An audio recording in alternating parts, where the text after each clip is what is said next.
Nós somos muitas, nós somos muitos, nós somos fortes. Somos Sintese e acreditamos na luta e não na sorte. Está em nossas mãos defender a profissão. Por isso seguimos juntos, foco e ação. Somos Sintese, nossa vida é lutar.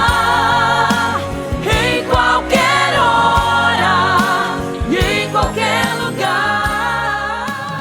Olá, sejam bem-vindos ao nosso TV Sintese, o programa que traz para você as novidades e os debates sobre a educação em Sergipe.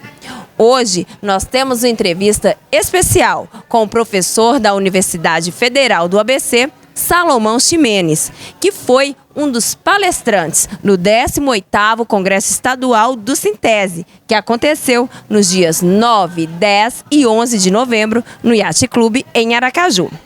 Essa entrevista foi gravada durante o evento, mas só agora nós podemos exibi-la com exclusividade. Você vai conhecer um pouco mais sobre a trajetória, as ideias e a proposta desse que tem se destacado na defesa da educação pública. Não perca essa oportunidade de acompanhar essa conversa que vai abordar, dentre outros assuntos, o direito à educação versus o direito à aprendizagem diante da padronização curricular no contexto das políticas neoliberais. Fique ligado, nosso programa começa depois da vinheta. Até já! Sala de aula é que se muda uma nação. Na sala de aula não há idade nem cor. Por isso aceite e respeite o meu professor. Professor Salomão Ximenes, seja bem-vindo ao TV Sintese. Agradeço a sua presença aqui conosco. Eu que agradeço a oportunidade de conversar com vocês. Professor, o senhor foi palestrante aqui no nosso 18º Congresso de Educação do Sintese, que este ano traz o tema Construindo uma Educação Emancipadora na Resistência às Políticas Neoliberais. Conta pra gente, pro pessoal de casa, qual foi a sua contribuição nesse debate e como você avalia a importância de espaços como esse, de espaços como o Congresso, no que toca o debate sobre a valorização do magistério e também a mobilização social em defesa da escola pública. Bem, a minha contribuição foi no sentido de dizer, né, que nós vivemos um momento muito importante no Brasil, no país hoje, né, com o primeiro ano de um governo democrático, eleito com uma agenda social, uma agenda de implementação de direitos. Isso se reflete também numa abertura que se dá muito mais ampla, se a gente compara com os governos anteriores, na possibilidade de debater, de propor, de exigir, de cobrar, de criar políticas educacionais, políticas de valorização da escola pública, da universidade pública, das professoras e professores, como políticas públicas de Estado, né? Estamos nesse momento preparando a discussão de uma Conferência Nacional de Educação, que acontecerá em janeiro, preparatória de um plano decenal de educação, de um novo plano nacional de educação, no primeiro ano de um governo com esse perfil. Portanto, é o momento da gente também refletir, fazer o balanço do que aconteceu na última década e nos articularmos em torno de novas propostas, cobranças, exigências, sabendo que, e aí foi o que eu mais destaquei na minha conferência, ou seja, nós temos vertentes, temos movimentos de reforma da educação brasileira que são movimentos estruturantes, né? Um deles é esse, ou seja, é um movimento que defende a escola pública, defende a valorização do magistério, defende a gestão democrática, defende o financiamento adequado da educação, mas nós temos também movimentos que há século, há décadas, existem propondo outras coisas para a educação, como, por exemplo, o neoliberalismo na educação, o gerencialismo na educação, o neoconservadorismo, que se fortaleceu bastante nos últimos anos, com políticas, né, de perseguição a professores, de censura do tratamento de determinadas temáticas na escola. Então, essas vertentes, essas visões sobre a escola, elas seguem disputando a noção de escola pública e nós temos que ser capazes de perceber, inclusive, como ela influencia a construção das políticas dentro deste governo e no Congresso Nacional. Então, a conferência foi sobre esses aspectos. Aqui, né, na sua fala, o senhor se coloca contra a uniformização do currículo escolar. Então, vamos explicar para o pessoal de casa o que isso implica, o que isso interfere, essa uniformização do currículo, no direito à educação e à aprendizagem dos nossos estudantes, sobretudo dos nossos estudantes das escolas públicas. O que nós tivemos, né, no Brasil nesta última década, sobretudo após o golpe parlamentar de 2016, né, e esse período de 2016 e 2017, foi a consolidação da política da Base Nacional Curricular Comum, né? E a Base Nacional Curricular Comum, diferentemente de um debate histórico que há no Brasil sobre a necessidade de se criar um currículo nacional, uma base nacional comum, que estabelecesse uma referência de construção dos currículos locais, em cada escola, em cada município, em cada estado, de forma democrática, participativa, incorporando a particularidade e os desafios que cada escola tem que enfrentar no seu território.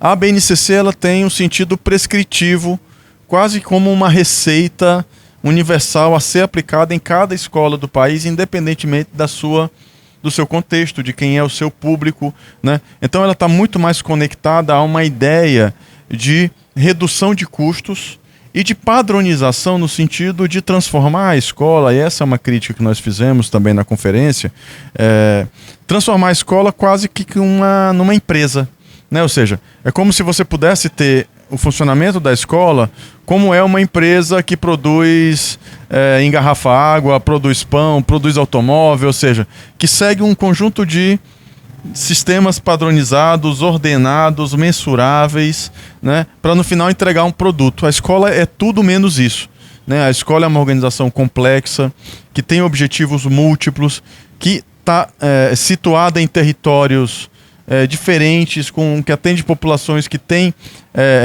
intenções, têm relações com o mundo bastante diferente. Então, na verdade, a política de padronização curricular é uma política de contenção de custos de um lado, ou seja, se quer, na verdade, com a padronização curricular, aligerar a formação docente, padronizar os materiais didáticos, não valorizar o magistério no sentido de que qualquer docente, essa é a lógica que se coloca, né, com uma formação tecnificada, poderia implementar aqueles objetivos curriculares padronizados, né? E por outro lado, ou seja, tem a ver com uma outra lógica da política implementada nas últimas décadas, que é a política centrada nas avaliações externas aplicadas aos estudantes. Ou seja, né, nós temos no Brasil a Prova Brasil, que levanta dados para o IDEB, que é o Índice de Desenvolvimento da Educação Básica, né? Aqui no estado de Sergipe temos um sistema próprio de avaliação também recém-implantado. E o que esses sistemas de avaliação fazem na prática é mensurar o aprendizado dos estudantes de quinto, nono e terceiro ano do ensino médio em português e matemática, e com base nessa mensuração padronizada querem dizer se houve ou não uma educação de qualidade. Então, também está conectada com o processo de redução da própria noção de qual é o objetivo da educação e da própria noção do que é uma educação de qualidade, né? Então, na verdade, a gente está falando de um empobrecimento curricular, mas é um empobrecimento até mais amplo do que o próprio empobrecimento curricular, porque na verdade é um empobrecimento da própria função social da escola. É uma grande perda a padronização do currículo para as nossas escolas, como o professor colocou, sobretudo para as escolas públicas. Professor, o senhor afirma que o direito à educação é distinto do direito à aprendizagem e que o direito à aprendizagem é usado para fiscalizar e responsabilizar os professores e os estudantes. Como que o senhor esclarece essas diferenças e como elas se articulam? Esse é um ponto interessante, porque a ideia da aprendizagem, né, ou seja, do direito à aprendizagem, é uma ideia muito facilmente vendável, né? Ou seja, afinal de contas, quem poderia ser contra a afirmação de que os estudantes têm o direito de aprender, né, ao irem para a escola? Ou seja, não é isso que está em questão. Todos nós somos a favor da aprendizagem qualificada, significativa, ampliada dos estudantes.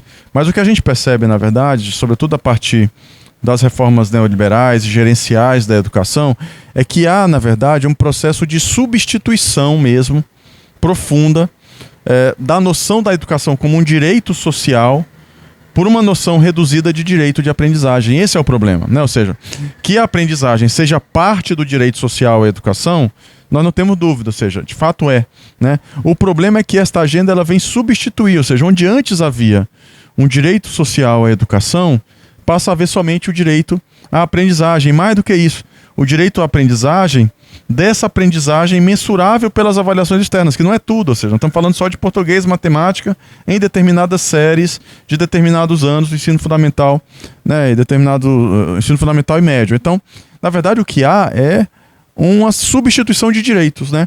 Então, por exemplo, né, só para ficar mais claro, quem é o devedor do direito à educação? Ou seja, quem deve assegurar o direito à educação? É o Estado, o poder público, né, mediante políticas públicas, inclusive políticas públicas sociais, de inclusão, de combate às desigualdades, né, ou seja, os estudantes precisam ter assegurada, por exemplo, as suas condições de moradia, de transporte, de alimentação, para que possam exercer o direito à educação. Quem é o devedor do direito à aprendizagem? A escola e o professor, percebe? Ou seja, você retira esse papel mais complexo e mais amplo do Estado em substituição de uma focalização, como se a escola e o professor pudessem assegurar o direito à aprendizagem. Então, quando se abaixam as notas nesses provões que a gente conhece, né, SAESE aqui no Estado, entre outros, isso o que significa dizer é que culpabiliza o professor. Exatamente, e o estudante. Seja, é isso, ele é o responsável, né? Porque o que está implícito na agenda do direito à aprendizagem é que a aprendizagem ela poderia, segundo essa ideologia, acontecer em qualquer contexto, né? Então, uma escola militarizada, por exemplo, que viola direitos humanos das crianças e dos adolescentes. Uma escola ou uma outra escola sem condições adequadas de funcionamento, de infraestrutura. Se ela tirar uma nota boa na prova, nesta lógica, ela é uma boa escola, ela está ok, né? Então não importa muito se os demais direitos foram assegurados, uma vez que a aprendizagem nessa visão reduzida esteja assegurada. E quem é o responsável por assegurar essa aprendizagem tecnificada, reduzida, em qualquer contexto? É o professor e a equipe escolar. Então você cria um mecanismo combinado de desresponsabilização do poder público em assegurar o direito à educação. Isso significa, inclusive, retirar recursos da educação, desfinanciar, corte de despesas, né, na área da educação, porque, afinal de contas, ou seja, se uma escola pobre no interior de Sergipe, né, tem uma nota boa, por que eu tenho que assegurar recursos especiais para as escolas se é possível fazer a aprendizagem numa condição precária? Percebe a ideologia que está colocada, né? E, no caso, ou seja, da responsabilização dos docentes, né, isso passa a ser a movimentar toda a mecânica de avaliação dos professores, de bonificação. Nós temos vários estados e municípios hoje em que já uma boa parcela do salário mesmo das professoras e dos professores depende do resultado que os estudantes obtêm nessas provas, né? Então isso leva também a uma mecânica muito perversa nas relações escolares, ou seja, tudo passa a girar em torno da avaliação e não da educação. Professor, o senhor é professor da Universidade Federal do ABC Paulista, uma das universidades públicas de maior inovação e entre as mais democráticas do nosso país. Então, falando desse papel da educação pública, é também importante refletir sobre a educação pública no nível superior, né? Qual é o papel da universidade em criar e divulgar conteúdos, na formação de sujeitos emancipados, de cidadãos críticos e também para a transformação social? Porque, afinal, os nossos professores e professoras saem desses bancos. Sim. Essa é uma questão fundamental e muito mal resolvida ainda, né, na educação brasileira, ou seja, a relação do nosso sistema de universidades públicas, sobretudo o nosso sistema de universidades públicas federais, e a educação básica, né? Ou seja, o Brasil tem uma coisa que poucos países do mundo têm, né? Às vezes a gente esquece disso, desvaloriza, né?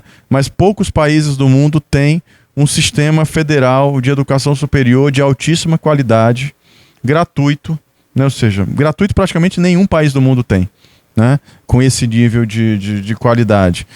Relativamente acessível, a gente pode discutir, ou seja, mas as políticas de cotas sociais, étnico-raciais, viabilizaram que estudantes trabalhadoras ingressassem na universidade pública. Ainda falta muita vaga, né? É preciso dizer, ou seja, o Brasil tem uma taxa de frequência muito baixa, sobretudo as universidades públicas, essas universidades de melhor qualidade, elas atendem mais ou menos 25% dos estudantes, 75% estão nas universidades privadas e boa parte deles em universidades privadas de má ou de péssima qualidade, né? Então tem todo um desafio de ampliação, mas, ou seja, a despeito desse desafio, nós temos um sistema de universidades públicas federais, estaduais, de altíssima qualidade espalhado pelo Brasil, pelo país todo, né? Agora, é preciso construir mais relação com a educação básica, né? Mesmo na UFABC, ou seja, a UFABC é uma universidade recente, né, que tem... A gente acaba de completar 15 anos, é uma universidade que é criada já com a lei de cotas, ou seja, a lei de cotas está desde o primeiro ingresso na universidade, ela é criada com regime interdisciplinar, com cursos básicos gerais, tem uma proposta diferente, mas mesmo a gente considerando essa proposta, o desafio que está colocado hoje, por exemplo, na discussão do plano decenal, o próximo plano decenal da universidade, é a necessidade da universidade estar mais perto da escola pública. Professor, nós estamos chegando ao fim da nossa entrevista. Eu gostaria que você deixasse um recado, uma mensagem para o nosso público, principalmente para os trabalhadores em educação, né, que, afinal, TV Sintese, TV do Sindicato dos Professores e Professoras, que abrilhantaram 3 dias de congresso, um congresso extremamente importante para a nossa categoria.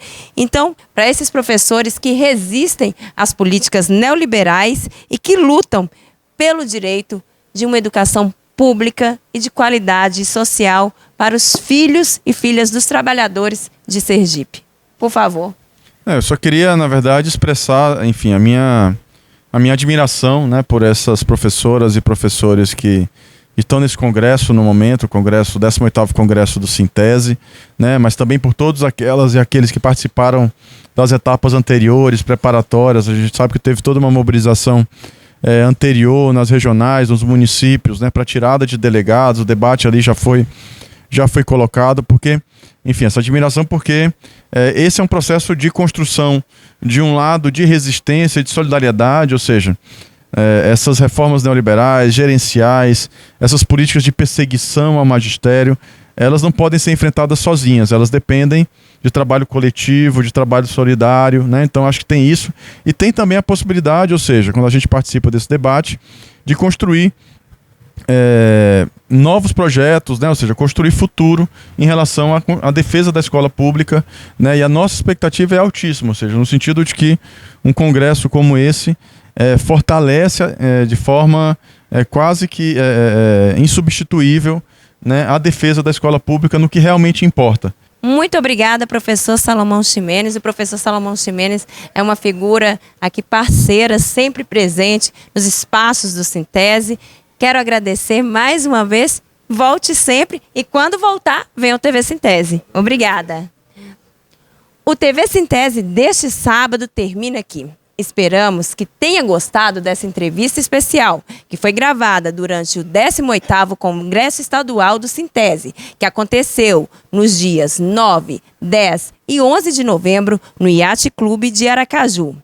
Se quiser saber como foi a palestra do professor Salomão Ximenes sobre o direito à educação versus o direito à aprendizagem diante da padronização curricular no contexto das políticas neoliberais, é só acessar o site do TV Sintese no YouTube.